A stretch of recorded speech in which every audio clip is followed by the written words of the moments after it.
Hello दगड़ियों, नमस्कार। मैं ठीक हूँ। आई होप आप भी ठीक होंगे और भगवान करे आप हमेशा मुस्कुराते रहें और खुशी खुशी आपका जीवन बीते। बाकी दोस्तों, आजकल आप देख रहे होंगे ना, सत्संग, जो ये सत्संग शब्द है ना, इसने काफ़ी क्रेज पकड़ लिया है। मतलब जहाँ जो भी देखो, कहाँ जा रहे हो, हम सत्संग जा रहे हैं, हम तो इस गुरु को मानते हैं, हम उस गुरु को मानते हैं।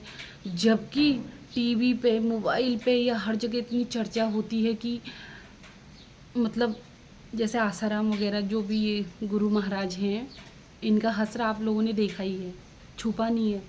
लेकिन दुनिया पता नहीं इतनी बॉर्डम हो चुकी है।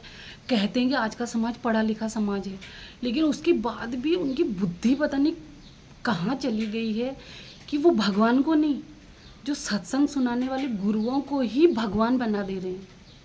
सत्संग सुनो, सत्संग में जाओ, सत्संग की बातें जो अच्छी हैं उनको अपने जीवन में उतारो, ये बहुत अच्छी बात है। लेकिन आजकल के गुरु क्या कर रहे हैं पता है? सत्संग सुना रहे हैं। पहले थोड़ी दिन वो अच्छी अच्छी बातें करते हैं, सत्संग सुनाते हैं, ये वो राम लक्ष्मण भरत सबकी बातें करते हैं वो। लेकिन जब थोड़ी दिन बाद वो क्या करते हैं ना, पब्लिक का दिमाग इस तरह डाइवर्ट कर देते हैं कि पब्लिक ये कहने लगती है कि तुम भगवान हो। यानी कि जो प्रवचन दे रहा इंसान को ही पब्लिक क्या करती है, भगवान बना देती है। ये बात बिल्कुल गलत है, बहुत ज़्यादा गलत है। इसका हादसा आप देख ही रहे होंगे, जगह जगह पे इतनी बार लोगों को भुगतना पड़ा है इस चीज़ का खामियाजा। लेकिन लोग हैं ना कि सुधरने का नाम पता नहीं लेना ही नहीं चाहते हैं। इतने बॉर्डम हो चुके हैं, आज का समाज पता नहीं किस दिशा में जा रहा है, मुझे तो कुछ समझ में नहीं आ रहा। क्योंकि वो गुरु धीरे धीरे उनकी बुद्धि इस कदर ख़त्म कर देते हैं सत्संग के नाम पे। वो क्या करते हैं, वो गुरु महाराज अपनी किताब छपवाने लगते हैं, अपनी फ़ोटो देने लगते हैं और क्या कहते हैं कि कौन है कृष्ण, कौन है शिव, कौन है पार्वती, कोई नहीं है, हम हैं जो है। मतलब वो अपने को शिव, कोई गुरु महाराज शिव बना ले रहे हैं, कोई अपने को लक्ष्मी बना ले रहे हैं, कोई अपने को नारायण बता दे रहे हैं, कोई कह दे रहे हैं हम कृष्ण के अवतार हैं, और पब्लिक उसको मान ले रही है। सबसे दुख की बात यह है कि पब्लिक उस बात को मान लेती है और वो पब्लिक उन गुरुओं से कोई सवाल नहीं करती, कोई कुछ नहीं करती। बस वो पुतला जैसे वहाँ पे जाते हैं, सत्संग सुनते हैं और उनकी हाँ में हाँ भरते हैं। ये बिल्कुल गलत है।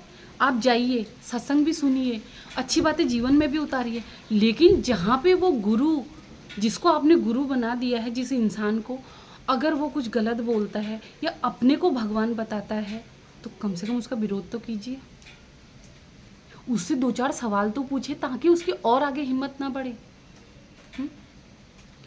वो कह दे रहे शिव, तो हाँ महाराज आप ही शिव हो। वो कह रहे हैं कृष्ण, तो आप ही कृष्ण हो। क्यों इंसान अपनी धर्म से इस कदर भटक चुका है, मुझे तो ये समझ में नहीं आता। जो गुरु महाराज हैं वो अपने को शिव, पार्वती, कृष्ण, वासुदेव इसलिए बता रहे हैं क्योंकि वो तो उनका धंधा चल रहा है, वो उनकी रोजी रोटी है, वहाँ से उनको पैसा आ रहा है, उनकी प्रॉपर्टी आपने देखी है।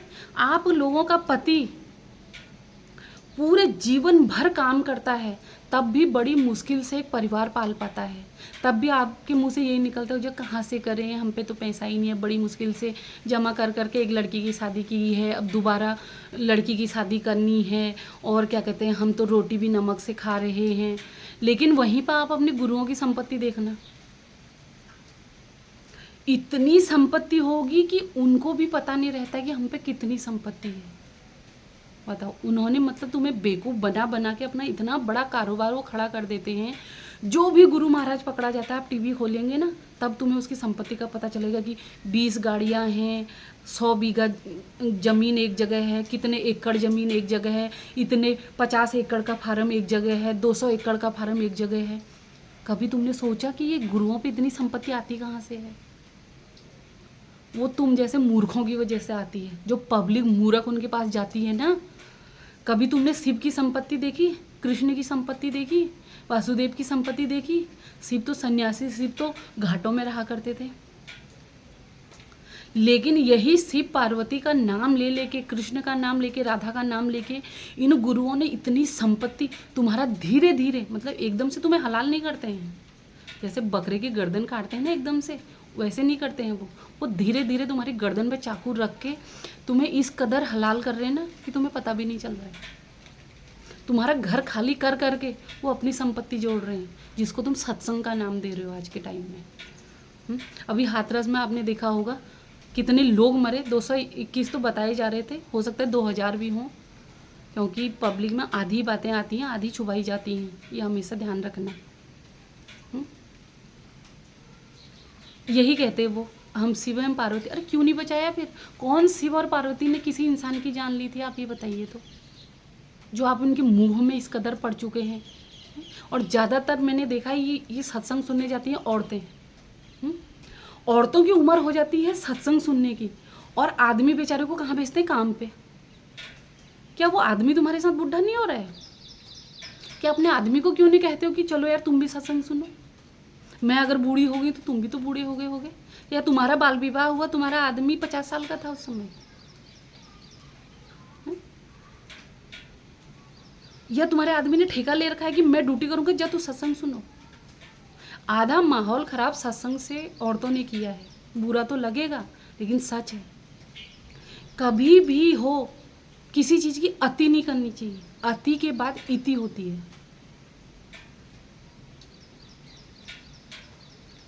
समझ गए? सत्संग सुनो, जो वहाँ जैसे भागवत होती है, शिव पुराण होता है, सुनो। इतना ही सुनो कि जितने तुम्हारे काम की बातें हो उनको अपने दिमाग में रखो, उनको अपने जीवन में उतारो। लेकिन एक सत्संग सुनाने वाले को कृष्ण मत बना दो, भगवान मत बना दो, वासुदेव मत बना दो उसको। ये कभी मत भूलना कि वो एक इंसान है, हाँ हमको सही राह दिखा रहा है, ये हमेशा ध्यान रखना। गुरु की तरह उनकी इज्जत करो, पैर भी छुओ, लेकिन उनकी धूल लेके माथे पे लगा के जो तुम ये समझो कि शिव के चरणों की धूल मिल गई, ये गलत है, बहुत ज़्यादा गलत है।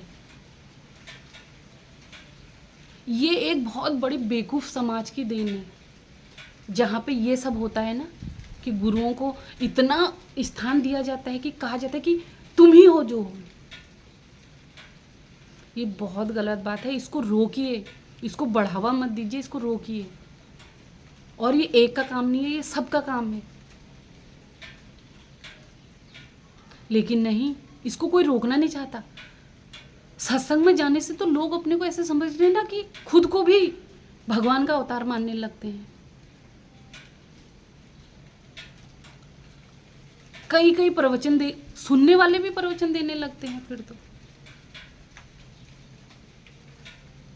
मतलब उनको लगता है कि हम सत्संग सुन के आ रहे हैं और हम बहुत बड़ा काम करके आ रहे हैं। ये बहुत गलत बात है दोस्तों। सीख लो, इंसान एक ऐसा प्राणी है, जब उसको ठोकर लगती है ना तभी वो सीखता है। लेकिन इन गुरुओं के नाम पे कई बार दुनिया को ठोकर लग चुकी है, लेकिन एक गुरु को जेल में डालते हैं तब तक कोई दूसरा गुरु पैदा हो जाता है। और उस गुरु को पैदा कौन करता है? हम और आप जैसे लोग। ये कभी मत भूलो, शिव शिव है, विष्णु विष्णु है। आज के धरती में ऐसा कोई प्राणी नहीं है ना जो उनकी टक्कर ले सके या उनके जैसा कोई काम कर सके। एक छोटा छोटा काम भी, मतलब मैं तो बनना तो बहुत दूर की बात है।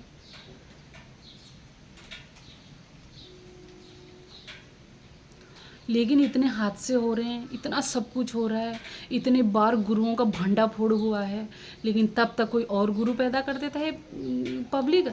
फिर वो गुरु अपने चमत्कार दिखाने लगता है, वो गुरु कहने लगता है मैं शिव हूँ, मैं पार्वती हूँ, मैं कृष्ण हूँ, वासुदेव, फलाना फलाना डिमका, पता नहीं क्या क्या, और पब्लिक उसको मानने लगती है। मैं हाथ जोड़ के कह रही हूँ, पूजा करनी है शिव जी की करो, कृष्ण की करो, राधा की करो। लास्ट टाइम में वहीं जाना है और वही तुम्हें मुक्ति देंगे। तुम्हारा ये गुरु खुद जो तुम्हें सत्संग सुना रहे हैं ना, इनको भी ऊपर ही जाना है, ये यहीं नहीं रह जाएंगे। ठीक है।